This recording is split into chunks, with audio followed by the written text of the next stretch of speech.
everyone. Welcome to another episode of Hunterdon County Farm to Fork. I'm Sandra, Family and Community Health Sciences Educator for Rutgers Cooperative Extension of Hunterdon County. And I'm here today to talk to you about wonderful eggplants. So, as usual, I hope you caught Megan's great video that she did last week that talked about the agricultural issues related to eggplants. And of course, per usual, today we're going to make a wonderful recipe. But before we do that, I actually have at least two, I think I actually have three trivia questions related to eggplants. So let's do them right now. Number one. A study published in the mid-1990s in the New England Journal of Medicine showed that eggplant has by far the highest level of this particular compound, which you wouldn't expect to find in any vegetable, but eggplant has the highest level of this compound in any vegetable. I'll give you a hint. It's not a traditional vitamin or a mineral, and when you think about it, you would think of it with a negative connotation. So I'll let you think about that one. So the answer is nicotine. This one was actually a surprise to me when I started to do research for this video. So eggplant has the highest level of nicotine in any vegetable, but don't fret. It's at such a small amount that you would really need to eat between 20 and 40 pounds of eggplant to get any significant consumption of nicotine, of course, compared to smoking. So that's a really interesting trivia point about eggplants, but that's not the only one. This next one, I think I have actually learned this one from practical experience.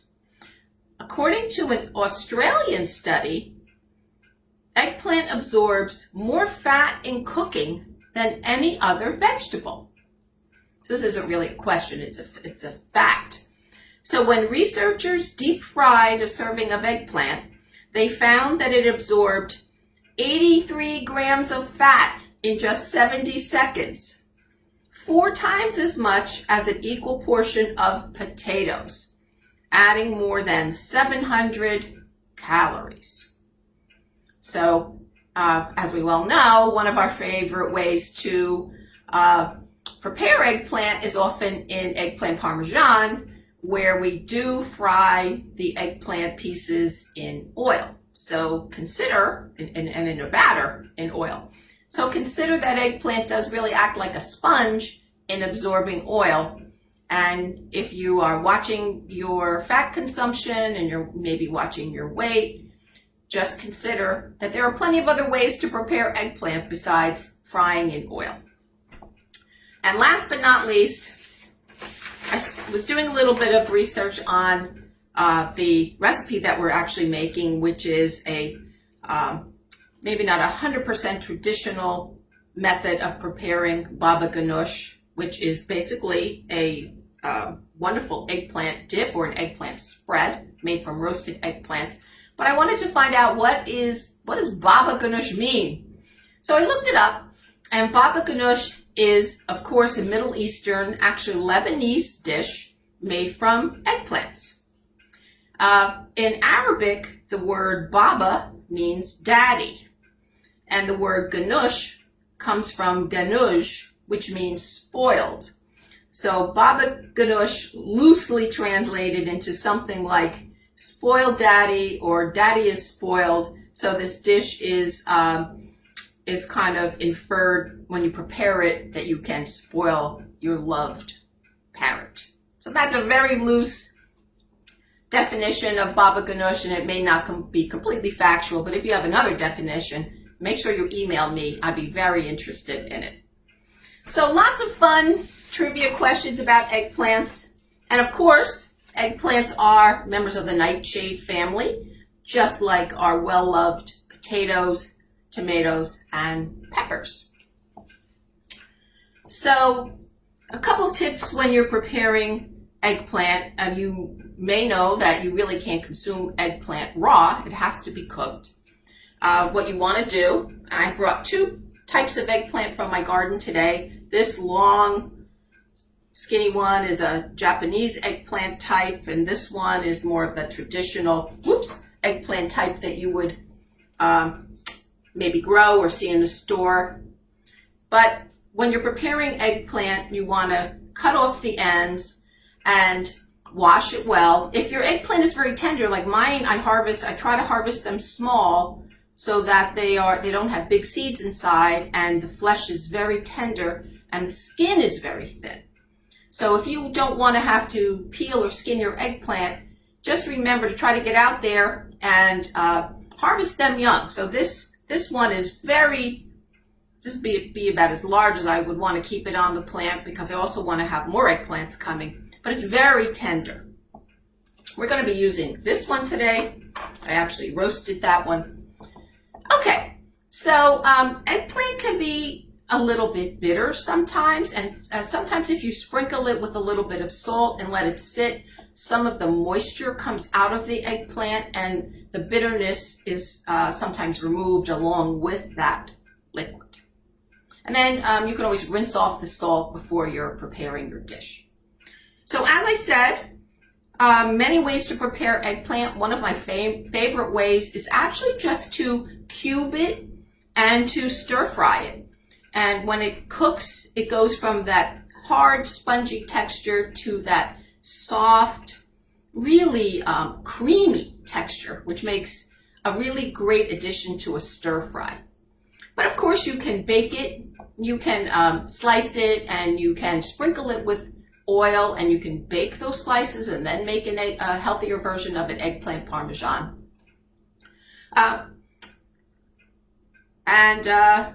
Okay, so nutrition-wise, eggplants have a lot of fiber. They kind of look like they have a lot of fiber. So a 3.5-ounce serving of eggplant has about 3 grams of fiber, and it's also high in potassium. That same 3.5-ounce portion of eggplant has about 230 milligrams of potassium, which is really an important mineral for our blood pressure regulation. So that's the facts about eggplants. I love them. They're very, very big in my Macedonian traditional cooking because there were a lot of Turkish influences. So that's one of the reasons why I selected this great dip recipe for today. So it's really easy. If you start with of course, your eggplant. And if you have a gas grill, you can slice this egg, of course, cut the ends off, cut it this way, and place it down, cut side down on your grill. If you grill your eggplant for this dish, you will get the traditional smoky flavor that is really key to this dish. However, I just grilled them on a pan in my toaster oven. I made about a 1-pound eggplant for this dish. It's really just for me and my husband. We don't have a lot of people living in our house anymore, but you could easily double this and start with about 2 pounds of eggplants. So when you roast them, you want them to get really soft inside. When I roasted mine, it took about, I roasted at 450. I guess it took about maybe 50 minutes. And the skin started to collapse. I poked at it. You could see it was completely soft inside. That's what you want, that stage. Then all I did was take it out, cool it, scoop out the pulp from the skin, and then I put it in a strainer just to drain any extra liquid that would be in the eggplant, because we're going to be adding other liquids to this dip. So we don't want a lot of liquid to start with in our eggplant. And also some of that bitterness would also come out. In the roasting method, some of the liquid already came out onto my pan, so this was a good method to remove some of that liquid. I didn't get a lot. But anyway, so all I did was I scooped out here, I prepared some pulp in advance. Here I have some very soft eggplant pulp. And all the rest is just adding extra ingredients to season it up to make it a more traditional dip. Okay, so what goes into the recipe that I'm using today? Well, first I'm going to add some roasted garlic. If you've caught any of my other videos, you know that I'm a big fan of roasting and freezing garlic so that it can be used anytime. I love the mild flavor of roasted garlic, and I also don't want those hard chunks of garlic in here. If you haven't remembered to roast any garlic, another tip that I saw was you could stick, before you roast your eggplant, you could stick slivers of garlic, cut little slits and stick some slivers into the eggplant, and the garlic will roast along with the eggplant. So when you scoop out your pulp, you'll get both that lovely roasted garlic and that lovely roasted eggplant. So that's a tip. Okay, so I put in a couple of cloves of my roasted garlic. Now, here's where I found some controversy about the actual true recipe for baba ganoush. I read that in a very traditional recipe, tahini is not included in a very traditional baba ganoush recipe. But I saw a lot of recipes that include tahini, and I think it adds a very rich, creamy texture. So I'm going a little bit non-traditional and adding about, I guess about a tablespoon and a half of tahini. That's totally up to you. I love tahini. I happen to have it. I think it's that very rich texture that it adds. And I'm just stirring this up. So what else goes in here? So now I chose some interesting Middle Eastern type spices. So I have cumin and I have a little bit of smoked paprika. So the smoked paprika is going to compensate for the fact that I did not get that smoky, rich flavor from doing this on a grill. So I'm going to add it a little bit of interest from this. So I'm putting in about, we'll start light because I'm making half the recipe, maybe about 1/8 of a teaspoon of cumin. That might be a little light. I might go back and change that because I like cumin. And I'm just going to put in a little pinch, maybe about half of that, of my smoky paprika. I'm going to put in just a little bit of lemon juice to brighten up the flavor. I have about a tablespoon here, but I don't want to put it all in because I don't want to make this too soupy. So I'll go light it first. So a little bit of lemon juice.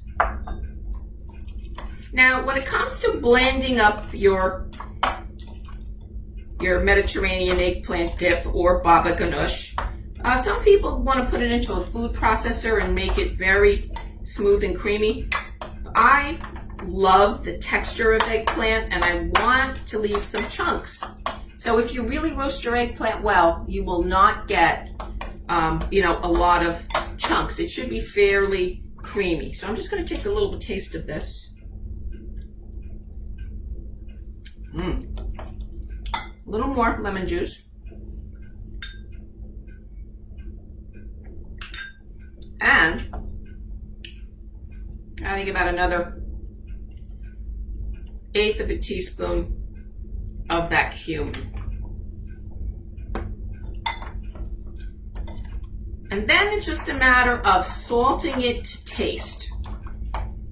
Eggplant does tend to need a little bit of salt.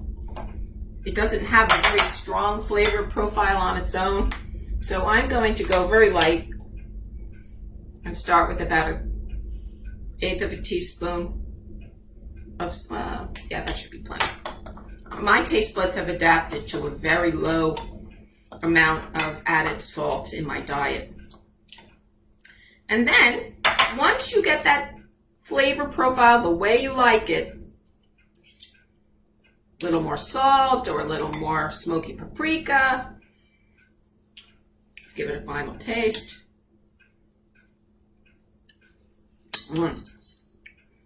Then you can just drizzle a little bit of extra virgin olive oil over the top, which is very traditional.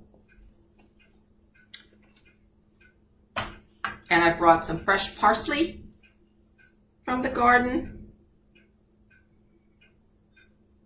And voila, we have baba ganoush, or a Mediterranean roasted eggplant dip. This is actually plenty, made from about a 1 pound eggplant if you have a small family. If you're preparing for a party, definitely increase the size, because I don't think it'll last too long. And you can keep this in the refrigerator for a day or two, but I don't think it'll last. I mean, I don't think that there'll be any left to be in the refrigerator very long. So that's how easy it is to make a lovely Mediterranean style dip with your roasted eggplants. So I hope you enjoyed that recipe. I hope you give it a try. Eggplants are just awesome summer vegetables. And we'll be back, Megan and I will be back next week for our final summer episode of Hunterdon County Farm to Fork. But don't fret, we have plans to continue, hopefully, with the fall series, so that we can highlight all the great fall fruits and vegetables that are available in our area. So we hope to see you next week. Join us, and we'll see you soon.